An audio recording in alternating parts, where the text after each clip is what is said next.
Students, today we will discuss diffraction. Now, what is diffraction? If we have to transmit a signal from transmitter to receiver, the signal will encounter number of obstacles. So the signal will be bent. That is called diffraction. Now, the signals allowed to propagate around the curved surface of the earth when it reaches from transmitter to receiver. Suppose we have a transmitter and we have a receiver.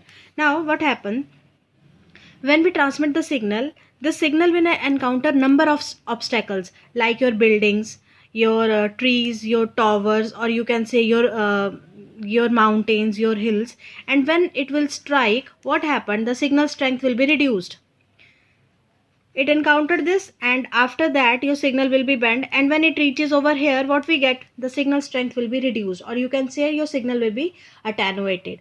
So the signals after diffraction from an obstacle produces a new signal, and when the secondary signals when they are combined, they will give us a new signal which constitute the information. So let us consider a transmitter and a receiver. They are separated by a distance. Suppose here our signal is encounter an obstacle.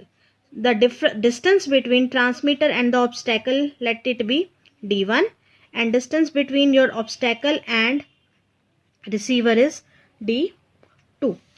Now this, if we transmit the signal, if the signal transmit from here to this point without any obstacle, then distance traveled by the signal will be d1 plus d2, which is less than the signal transmitted after diffraction. You understand? If there is a line of sight between transmitter and the receiver, distance traveled will be d1 plus d2. But if there is an obstacle, the path traveled by the signal will be more as compared to this one. So d1 plus d2 will be less than the diffraction of the signal. Now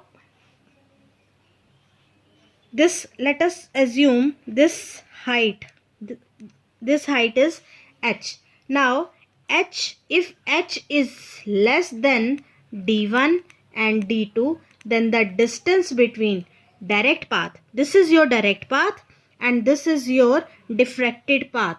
So if the distance traveled by the signal is from this path after diffraction, there will be some loss, and that is called excess path loss. Means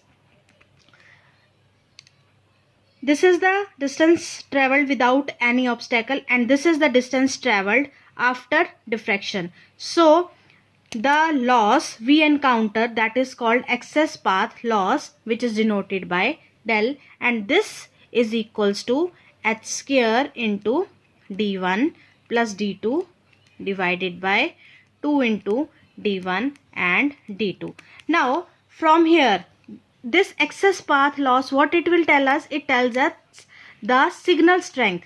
It will tell us the signal strength at the receiver. Now this loss, it depends upon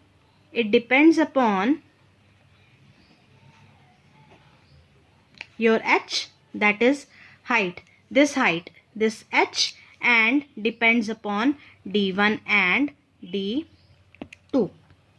So now okay, if now here we have a transmitter and here we have a receiver. Let us assume that the height of this transmitter ht and height of your receiver hr, they are same, and this is your obstacle, which is greater than, its height is greater than your transmitter and receiver. So in that case we have different angles. Your signal will strike here and it will, after diffraction, it will reach over here. So here we have an angle alpha, this is your angle beta, and this is your angle gamma. Now I will explain alpha, beta and gamma, their derivation in the notes. So in this case, alpha, beta and gamma, these values shows that we can fix these values, alpha, beta and gamma. These values we can fix by taking the constant heights of your transmitter and receiver. But if this the height of this transmitter and receiver are different, suppose this is your height of your transmitter HT and this is your HR. Your HR is less than your HT. Now what will happen? This is your obstacle.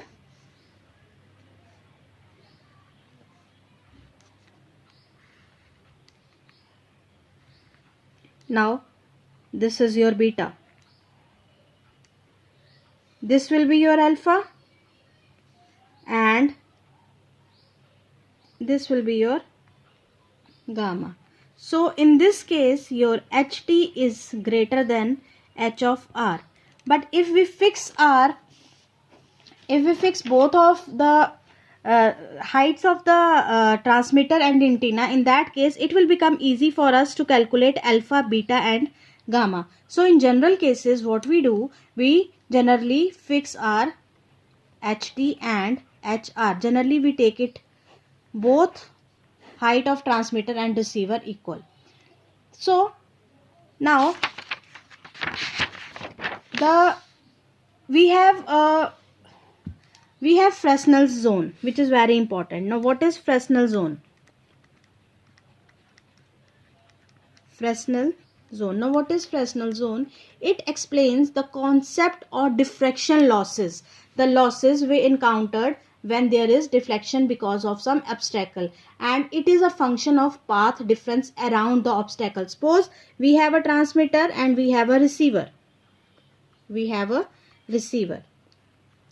So the signal we transmit, they will not always follow the straight path. It will form zones. Your signal will travel using different zones. So this Fresnel zone, it explains the concept of diffraction loss as a function of path difference around the obstacle. So if the obstacle blocks this obstacle, suppose this is the obstacle, if it blocks your signal, what it will do, it reduces the energy of the signal, or we can say it will cause diffraction loss. So only some of the transmitted signals received at the receiver, if all will be all the Fresnel zone, this is one zone, this is second and this is third, if they all will block the signal, what will happen at receiver? We will get nothing. But if the Fresnel zone is transparent, then some of the signal will be received at the receiver, and the received energy we get at the receiver will be the vector sum of the energy contributed from all the